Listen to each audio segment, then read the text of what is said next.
Les maisons de retraite Orpea visées par 2 enquêtes après les accusations de maltraitance. Le nouveau PDG, le gouvernement a donc demandé 2 enquêtes, Alexandre. Oui, une enquête financière, une autre administrative. Le gouvernement promet une vaste opération de contrôle d'Orpea. Le groupe accusé de maltraitance dans ses maisons de retraite, le nouveau PDG d'Orpea s'en est expliqué ce matin dans le bureau de la ministre en charge des personnes âgées, Brigitte Bourguignon. Selon vos informations, Céline Géraud, l'échange a été tendu. Effectivement, la ministre avait convoqué les dirigeants du groupe pour leur signifier sa colère, son indignation, mais aussi sa volonté d'agir rapidement. Taper fort pour montrer qu'on ne fait pas n'importe quoi dans les EHPAD, ce sont ses mots. L'entretien n'aura duré que 45 minutes chrono et à la sortie du ministère, le nouveau PDG du groupe, Philippe Charrier, a mis en doute les accusations portées dans le livre enquête. Ce que nous avons lu ne correspond absolument pas à la réalité de la vie dans nos établissements. D'ores et déjà, nous savons que plusieurs accusations sont infondées. J'en ai la preuve. Madame la ministre nous a dit qu'elle allait faire des inspections, des contrôles, et nous sommes très heureux d'avoir ces inspections et ces contrôles. Le gouvernement va donc lancer une double enquête dans l'ensemble du groupe Orpea, appuyée par une série de contrôles inopinés des agences régionales de santé.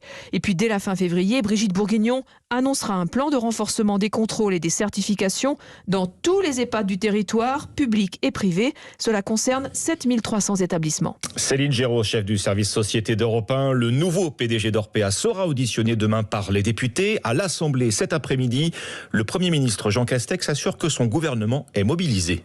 Nous avons tous été sur tous les bancs fortement interpellés par les accusations extrêmement graves qui ont été portées contre le groupe Orpea et les pratiques à l'endroit des résidents. Et je veux, si vous me permettez, manifester ma compassion et ma solidarité à l'endroit des résidents et des familles. Nous n'entendons évidemment pas rester inactifs face à ces accusations présumées. Enfin, je termine à la question de fond sur la prise en charge de la dépendance. Nous avons posé des jalons extrêmement importants en créant la 5e branche de la sécurité sociale pour les EHPAD. Là aussi, une autre enveloppe de 2,5 milliards pour améliorer les locaux et les conditions de travail des personnels et de prise en charge des résidents.